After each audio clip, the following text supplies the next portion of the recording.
Hi! Welcome back to my YouTube channel. Ang inyong tindera sa abroad. For today, i-share ko sa inyo kung ano ang aking ginagawa this early morning.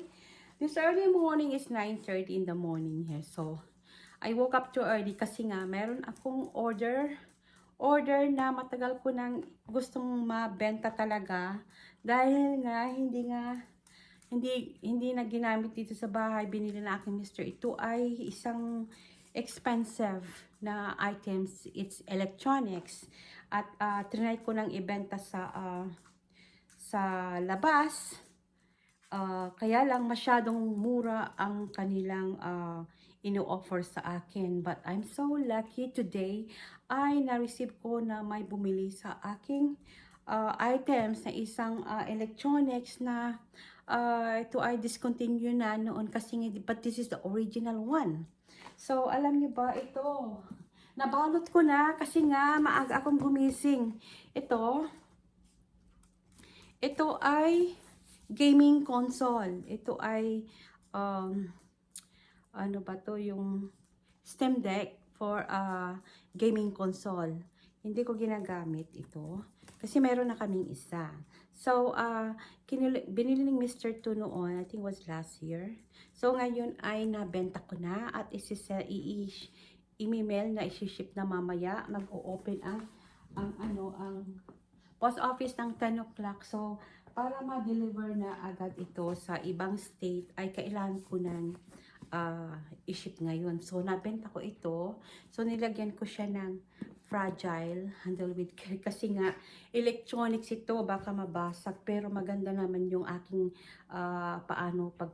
pagkabalot nito. May bubble pack doon sa loob. Kasi kailangan. So, ganyan. Ayan. So makalat ang aking area ngayon. Ayun, na-print ko na yung aking shipping label. Nandito na.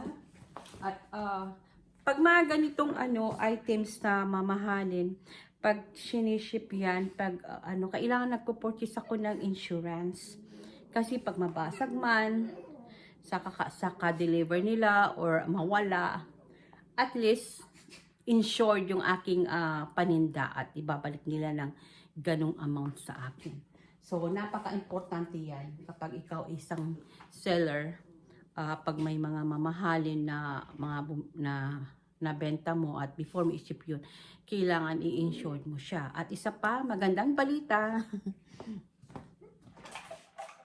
So, nakabili ako ng, ito yung weighing scale. At kahapon ko lang nabili sa marketplace. At alam nyo ba, mahal ito pag bago. Isang beses lang daw niyang, I think 2 beses niya lang ginamit yung binilhan ko. Malapit lang dito sa bahay. Only 5 minutes to drive sa bahay niya. So, nabili ko lang ito ng, $20. Kasi mahal ito I think it's, more than $50. Ang ganda niya. So, nagamit ko ngayon is a good sign talaga na kailangan ko ito kasi pag nagsiship ako, minsan kulang yung weight at minsan sobra. Kasi pag sobra, lugi ako di ba? Pag kulang, i-audit ako or minsan hindi nila isi-send yung items babalik sa akin yung items. So, ito na, nagamit ko na. Very, very, very, very thankful dahil nga napakabait ng Lord sa akin.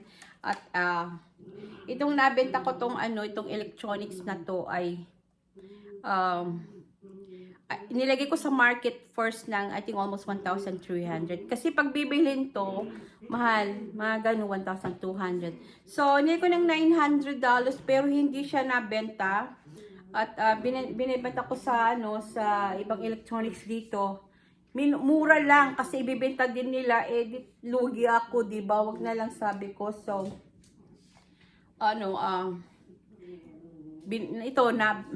nabili sa aking online store at nabenta ko siya nilagay ko siya ng 900 na para naman mabenta ko na kasi kailangan ko ng pera at marami akong gastusin sa bahay. Yung washing machine namin, hindi pa ako nakabili kasi nga ano, syempre bago lang ako dito sa business, yung mga nabenta ko, kailan ko ng bagong cellphone kasi nga, itong cellphone ko, may sira na, may ano na, nabasag kasi nga, matagal na to So, inuna ko yun. Pero itong nabenta ko to, nakabenta ko ng 855. Pero yung 855, ibabawas pa yung ano doon, yung shipping label, tax, yung promo fee, yung insurance. So, I think ang clear sa akin is more than 700. It's okay na kasi nga kaysa magstay lang dito sa bahay at hindi naman nagagamit bago hindi pa nabuksan. So so I'm learning to this platform. Ilagay mo lang pala lalo yung mga worth it na may value na items at mga bago, mga luma na gumagana kasi more sa akin mga bagong items Mga damit na second hand yan na bumibili ako use pero napakaganda pang mga condition nila. Pero yung mga electronics at mga laruan, ang items ko talaga ay brand new. Yeah, mga brand new talaga. So, pag siniship ko siya talaga, maganda yung box, maganda para naman matuwa yung mga customer. So, for today to early in the morning ay mayroon akong kita ng almost 855 before the taxes. At kasi kailangan ko ng pera ngayon at maraming gastusin. So, nandito ako. Ito yung ang aking actually ito ay dining room namin. Kaya lang yung sa left sana gagamitin kong yung isang office ko doon. Kaya lang hindi na kasi ang gagamitin ko na lang yung garage namin. Lalagyan ko ng air condition doon at doon na lang aking office saka yung lalagyan ng mga items na ibebenta mga iba special electronics. Pero yung ibang damit dito sa loob ng bahay sa isang kwarto doon na hindi ginagamit. Ayan, so ito ay babalik ko ito hindi ko alam kung may balik ito may living room. So mayroong living room dito in this area. Yung harapan ng between my kitchen island and my that's a dining room actually, and this is the living room. So the living room, between the living room and then my island kitchen, my kitchen is for temporarily is my dining area. So this one I'm just using it for now for temporarily kasi nga hindi ko pa na tapos yung aking project na maging office ko. So so kalat ngayon at ito yung mga sombrero na natapos ko na nailagay sa aking store. Ayan, maayos na. So, marami namang nag-i-inquire na. Yan, maraming nag-i-inquire. So, kailangan malinis siya before i-store. At titingnan ko kung medyo mataas yung aking price. Ibababa ko ng ilang porsyento para naman mabenta ko. Mabenta ko na at makapagdagdag ako ng ibang item. So, magsasama na dito sa amin. Yeah. So, mainit pa ako. Sobrang init. Ayan. Talagang aking mga dito ba ito kay ito aking mga sombrero na available. Wala pa akong nabenta nito, pero alam ko, marami na nag-inquire. So, I have to put it here kasi kailangan maprotektahan siya sa mga alikabok. Ayan. Ito yung mga sombrero, ang gaganda, diba? So, ilalagay ko dyan. Kasi, yan ang gaganda. Oh my God, look at this, oh. Gaganda ng sombrero. Bago siya. Oh my God. Kakaan talaga, no? So, sometimes, mahirap din maging online seller kasi nga, minsan, itong, ayan, yung sa post office, nagkaroon ako ng, kasi minsan, Nakakainis pag dadalhin mo yung mga, yung isi-send mo, tapos diskumpiyado sila kung ano ba yung nakalagay sa loob ng iyong box. Eh, so I explained, sabi ko, I'm a reseller, sabi ko. If you wanna open it, you can open, but you have to put it back. So, ako ng complaints kasi nga, diskumpiyado isang tao doon kung anong nilalagay ko sa aking, sa boxes na sinisend, mga items ko yon. Mga items ko na binibenta, tulad ng sombrero, mga Star Wars. Na-offend kasi ako one time, 2 times ako na-offend. Eh, wala naman akong ginagawang sama. Titinda lang naman ako ng mga items. So, nag-file ako ng complaints because hindi maganda yung sinabi sa akin ng isang clerk doon. At na-offend ako at wala ka namang ginagawa. You have to explain. And then, pag hindi maganda kahit biro at hindi maganda yung so I did nag-complaints ako kasi it's not really friendly yung pagkasabi sa akin. So itong aking products ngayon ng sombrero. So for now, tama na muna itong aking mga sombrero. So nakabenta ko last week ng mga DVDs. Yeah, kasi pero lahat yan DVD namin, iba hindi nagamit kasi bumili si Mr. Tapos nakakalimutan niya meron palang DVD. Yeah. Ang DVD kasi wag masyadong bibili lagi kasi alam niyo ba ang value ng DVD hindi minsan $1 lang pero talaga mayroong ibang DVD na ngayon ay mamahalan pero very very good. So nakabenta ko last week ng DVD, two DVDs. So at ito mga sapatos na to. Ito papakita ko yung sapatos. Bumili ako ng sapatos. Ayan. Bumili ako ng mga sapatos worth $100. So, $100, 26 pairs. Pero itong sapatos na to ay hindi gaano yung ka-branded. Pero, okay lang naman. Ang price nito is $49.99. Pero hindi ko siya ilalagay ng $49.99. I will ilalagay ko sa price na affordable. Kasi nabili ko lang ng $100. Tapos, wholesale, 26. So, I think ilalagay ko ng 39 lang para, mabenta na siya. Ito yung mga, malaking size siya. American size siya, lalaki. Asan na ba yung maganda rito? So, nakalagay na ako sa aking store ng dalawa. Pero, may mga nag-inquire din. Tingnan nyo. Malaking size talaga siya. Malaking size siya. Sana naman, makabenta naman ako. Kahit 5 lang muna. Ayan. So, ilalagay ko na. Ang dami, magaganda naman to. Mga big size. 11, 12, 14 sizes to talaga. At itong mga Star Wars ko na nilalagyan ko ng plastic kasi nga ayokong madumihan malagyan, tingnan natin kung ano. Wala na akong ziplock ayan, okay siya. Wait lang, yung aso ko ay gustong lumabas. Go ahead. So, I'm so thankful today nakabenta ako ng malaking items.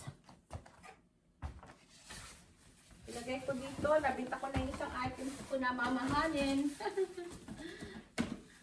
Ay, kailangan ko makabenta para kasi kailangan kong bumili ng washing machine. So, isasarado ko na ito. Sombrero. Ay, naku, hindi kakasya. Hindi ang gagawin. Kaya kakasya naman. Ayan.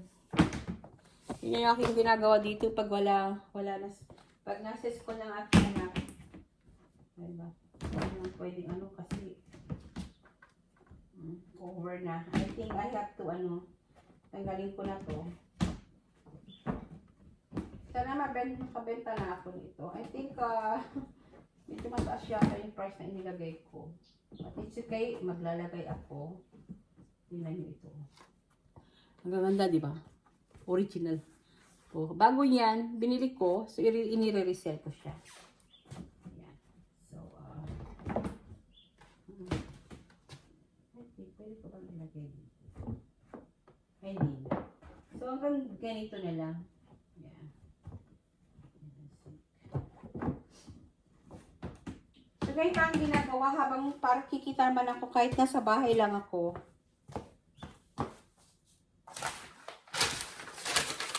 At taas ko muna ito. Ayan. Nakabili din ako ng aking tripod bago. Nabili ko ng $10. Anong nangyari? Sorry.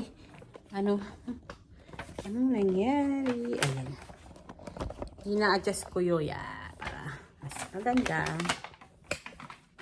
So, nakabili din ako ng bago kong tripod. At alam nyo ba, hindi ako, yung mga gamit ko dito sa bahay, yung pang, yung mga bubble pad, ganun. Binibili ko rin sa marketplace.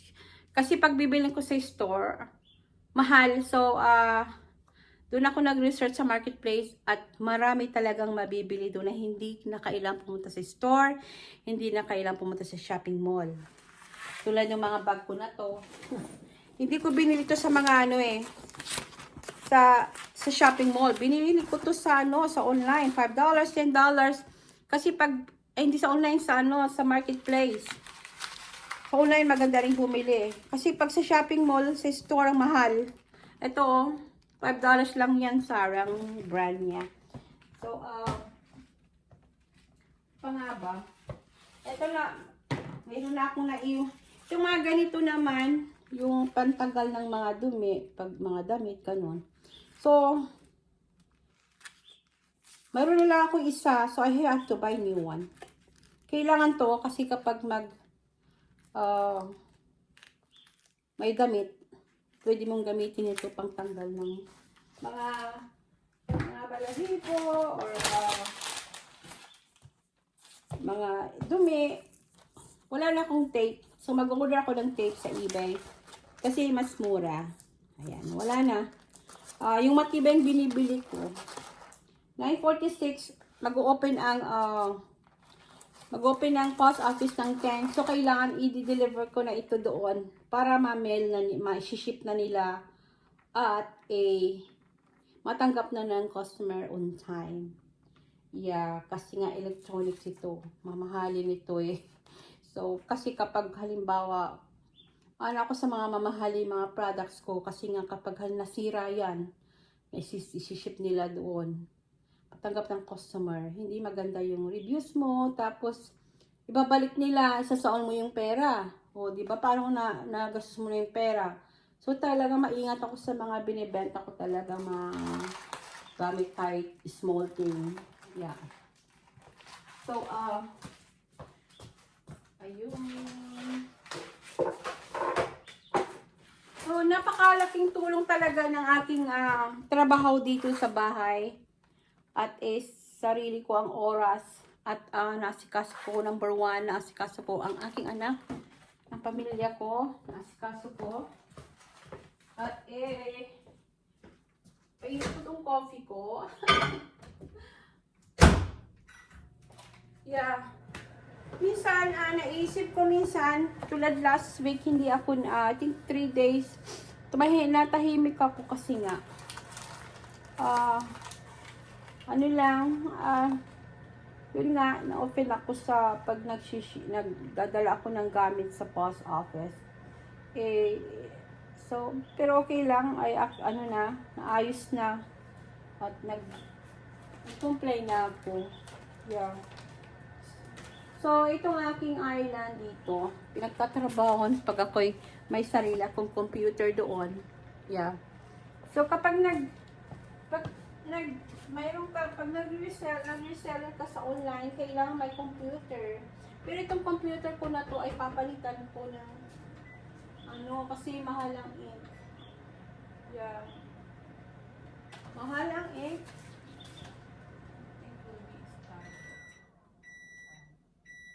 Okay. So,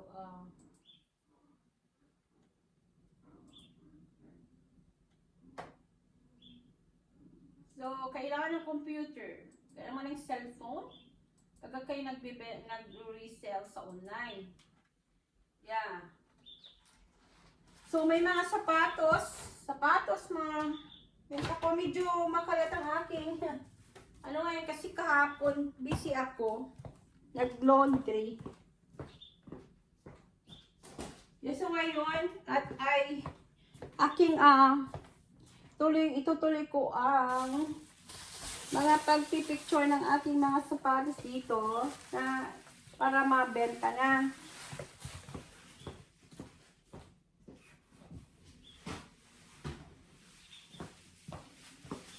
Sa ganitong trabaho, kailangan ay mayroon kang effort, tapos time, at customer service, at dagdagan ng mga products. Kasi pag the more dagdagan mo yung products, siyempre, the more din nakikita, di ba?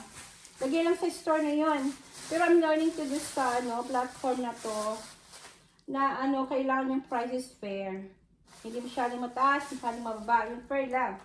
Kasi nga, para may bibili sa'yo. Pag masyadong mura naman, wag naman kasi maraming mga ikakaltas pag nabenta. Pag nabenta ang items mo. Otherwise, wala, malulugi ka. O ito naman, binibenta ko dito lang. Dalawa ng anak ko, binibenta ko dito. Pwede man sa online, pero mura lang. Ibenta ko na lang dito, para hindi na ako, So, marami na akong box. Bumibili ako ng box din. O. Yan, mga maliit na box for laruan.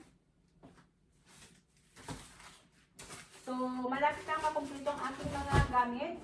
Para, kapag may bumili, ready na siya. Itong mga bag na to ay reusable siya. So, ginagamit ko siya pag nagde-deliver or bumibili o grocery, ganun. Yan. So, ganito ang buhay ng online reseller sa bahay. Kita ko pajama lang ako. Di pa ako naghilamos. Ginagawa ko ng trabaho kasi nga kailangan kailangan i-ship ang mga orders. Ayan.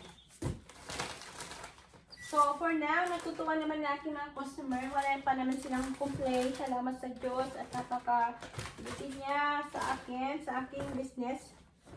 At kailangan ko talagang kumita kasi nga, para matulungan ko ang aking asawa. Siya lang kasi ang nagtatrabaho. At maraming mga gastusin dito sa Amerika. Maraming binabayaran dito sa Amerika, mga bills. Ayan, nag-aayos ako ng kasi nga, medyo, actually yung basura ko dito malapit sa akin.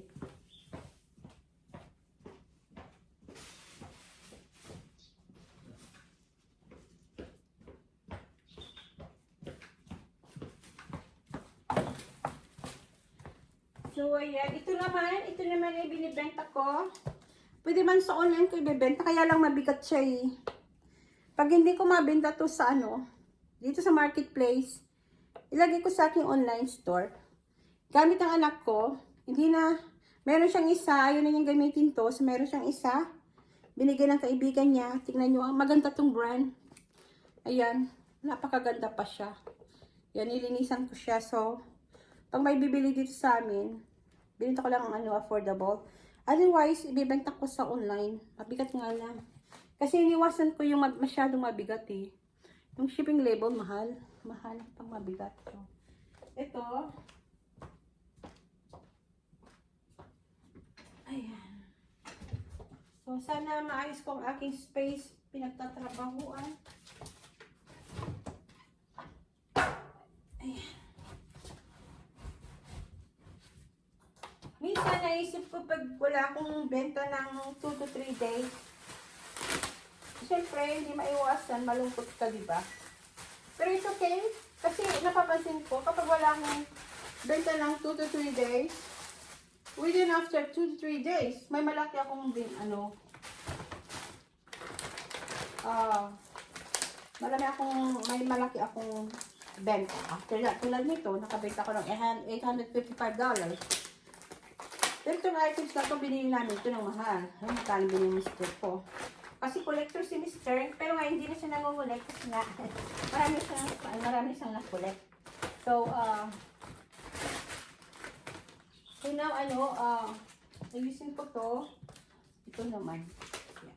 So, pag mag-reseller sa online, kailangan may computer, may printer. Yung printer ko, mahal yung ink niya. Kailangan bibili ako ng portable for my business kasi hindi na kailangan ng ink. And then, cellphone, boxes. Ayun. Pakita ko pala sa inyo na may nagbigay sa akin ng boxes kahapon. At punta tayo sa tingnan yung aking kusina. Medyo kalat ba? Saka yun pag early morning. Ayan, pakita ko sa inyo kung ano ang aking eto, kahapon na pick up ko yan. Binigyan ako ng boxes para hindi nila ginamit to. Yan, pinick up ko to. Actually, kalhaling binibigay lang sa akin. Pero yung isang tao, hindi siya nag-show off na pick upin yung kalahati. So, minisage ako ng may-ari na sa akin na daw lahat ito. At alam niyo ba, itong klaseng box na to, bawat isa niyan, pagbilhin sa store, $5, $2 to $5 yan. Oh, so, magagamit ko yan sa aking, business. Yan, ang dami. Alam niyo ba magkano price nito lahat? $100 yan pag bibilhin mo. So, ito naman yung aking gagawing office. Dati-rati to, ang daming mga gamit. Ngayon, yung mga gamit namin iba, binenta ko na at dinonate yung iba kasi nga, hindi na nagagamit. So, ito naman TV na to. Ayan, ilalagay ko na lang. Ito binigay sa akin. Nilagay ko ng $100 to $50. Wala namang may nag-inquire. Pero, I'm going to, idodonate ko na lang itong TV na to. Kasi ang laki-laki, oh. Tingnan nyo. Laki-laki ng TV. So, tatakipan ko siya para, baka na yun. Oo. Yan. So, bibenta ko na rin yan. Hindi bibenta pala. Idodonate ko na. Nilagay ko na eh. Kaso, wala namang walang serious buyers. So, ibibenta ko na lang sa mga pamilya na walang kailangan ng TV. Yeah, so I'm going to change it later. So for now, magpapaalam muna ako kasi nga, pupunta ako sa post office at magbe-breakfast. So, thank you for watching.